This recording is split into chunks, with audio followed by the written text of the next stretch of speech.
Hi hello నమస్తే welcome to auto Wala updates. ఇప్పుడే Furiosa Mad Max saga movie చూడడం జరిగింది.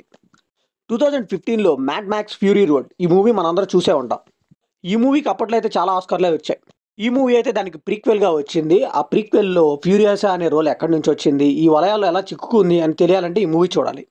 సో ఈ మూవీలో మన థార్ అయిన క్రిస్ వామ్త్ గారు విలన్ రోల్ చేసినా కానీ ఇదైతే కంప్లీట్లీ ఫీమేల్ ఓరియంటెడ్ మూవీ అని చెప్పొచ్చు. సో కంప్లీట్గా మూవీ అంతా ఫ్యూరియోసా అనే రోల్ చుట్టూ తిరుగుతూ ఉంటుంది. యాక్చువల్గా 1970స్లో 80స్లో కూడా మ్యాడ్ మ్యాక్స్ మీద సినిమాలు అయితే ఉన్నాయండి, కానీ 2015లో వచ్చిన దానికి మాత్రం ఇది ప్రీక్వెల్. సో టైటిల్ తగ్గట్టే జస్టిఫికేషన్ చేశారని నాకు అనిపించింది. సో ఈ మూవీ చూసాక నా ఎక్స్పీరియన్స్ చెప్పాలంటే ఒక సింపుల్గా తెచ్చేసిన క్లైమాక్స్ తప్పితే మిగతా మూవీ అంతా కూడా నాకు చాలా బాగా నచ్చింది. సో నార్మల్గా 2015లో రిలీజ్ అయిన మ్యాడ్ మ్యాక్స్ ఫ్యూరీలో అయితే 90% హై ఆక్టెన్ యాక్షన్ సీక్వెన్స్లు వద్దు అంటూనే వస్తూనే ఉంటాయి. బట్ ఈ పార్ట్లో మాత్రం స్టోరీ టెల్లింగ్ కూడా చాలా బాగుంది. సో ఈ మూవీని అయితే థియేటర్స్లో చూసేయండి. ఇంగ్లీష్లో కూడా ఉంది, తెలుగు డబ్లో కూడా ఉంది. నేనైతే తెలుగు డబ్బింగ్లో చూశాను ఈ మూవీ. ఇంకా ఈ పార్ట్లో అయితే ఒక 60% యాక్షన్ సీక్వెన్స్లు అయితే ఉంటాయండి ఫస్ట్ 1 అవర్ దాటిన తర్వాత. సో ఫస్ట్ 1 అవర్ కూడా డల్గా ఉంటుందా అంటే అలా ఏమి ఉండదండి. మూవీ అయితే చాలా ఎంగేజింగ్గా వెళ్ళిపోతూ ఉంటుంది. సో ఇంకా ఫస్ట్ 1 అవర్లో అయితే సిచ్యువేషన్ యాక్షన్ సీక్వెన్స్ అయితే వస్తూ ఉంటాయి.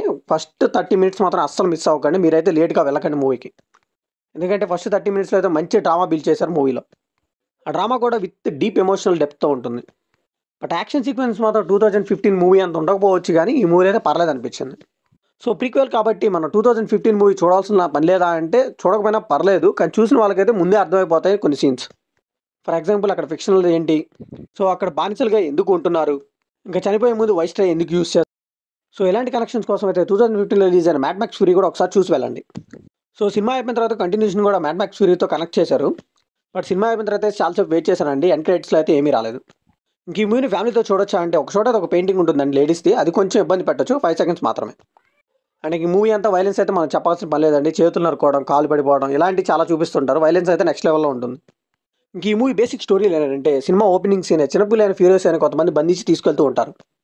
సో వాళ్ళెవరు, ఫ్యూరియస్ అని ఎందుకు తీసుకెళ్తున్నారు, అప్పుడు వాళ్ళ మదర్ ఏం చేసింది అనేది చూడాలంటే ఈ మూవీ ట్రై చేయాల్సిందే. ఇంక ఈ మూవీలో పాజిటివ్ విషయానికి వస్తే స్టోరీ లైన్ కానీ, ఫ్యూరియస్ అనే రోల్ రాసుకోవడం కానీ, అండ్ అలా ఆ రోల్లో పర్ఫార్మెన్స్ చేసిన హీరోయిన్ కానీ చాలా బాగా కుదిరాయండి.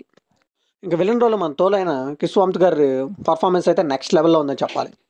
ఇంకా ఆస్కార్ కొట్టే రేంజ్లో ఉన్న సినిమాటోగ్రఫీ కానీ, విజువల్స్ కానీ, మరీ ముఖ్యంగా వెల్ పర్ఫార్మ్డ్ యాక్షన్ సీక్వెన్స్ అయితే నెక్స్ట్ లెవెల్ అని చెప్పాలి. ఇంకా గ్యాస్ ల్యాండ్ గ్లిమ్స్ కానీ, గ్యాస్ట్రో నావిగేషన్ కానీ ఇలాంటివి బాగా చూపించారు. అండ్ ఎస్పెషల్లీ సెకండ్ హాఫ్లో ఒక ఫైట్ వస్తుందండి, అదైతే నా ఫేవరెట్ అని చెప్పాలి. సో ఇంకా సినిమాని కూడా చాప్టర్ వైజ్ అయితే డివైడ్ చేశారండి. మళ్ళీ చెప్తున్నా అనుకోవద్దు, కానీ ఫస్ట్ 30 మినిట్స్ మాత్రం మూవీని అస్సలు మిస్ అవ్వకండి. మెయిన్గా డైరెక్టర్ ఈ క్యారెక్టర్ రాసుకున్న రోల్ కానీ, ఆ రోల్కి వచ్చిన షైన్ కానీ చాలా బాగా ఉపయోగపడింది మూవీకి. ఇంక ఈ మూవీలో నెగిటివ్స్ విషయానికి వస్తే యాక్షన్ సీక్వెన్స్ అండి. ముందు సినిమాలాగా యాక్షన్ సీక్వెన్స్ ఎక్కువ ఉంటాయని ఎక్స్పెక్ట్ చేస్తారేమో, కొంచెం ఎక్స్పెక్టేషన్ అయితే లోలో పెట్టుకోండి. ఫస్ట్ గంట అయితే అస్సలు ఉండవండి, తర్వాత అయితే లెంతీగా అంటే ఉండవు, కానీ యాక్షన్ సీక్వెన్స్ పర్లేదు అన్నట్టుగా ఉంటాయి. ఇంకా మ్యాడ్ మ్యాక్స్ స్టోరీ తెలియాలంటే మాత్రం డెఫినెట్గా 2015 మూవీ అయితే చూసి వెళ్ళండి. అండ్ క్లైమాక్స్ అయితే నేనైతే భారీగా ఎక్స్పెక్ట్ చేశానండి.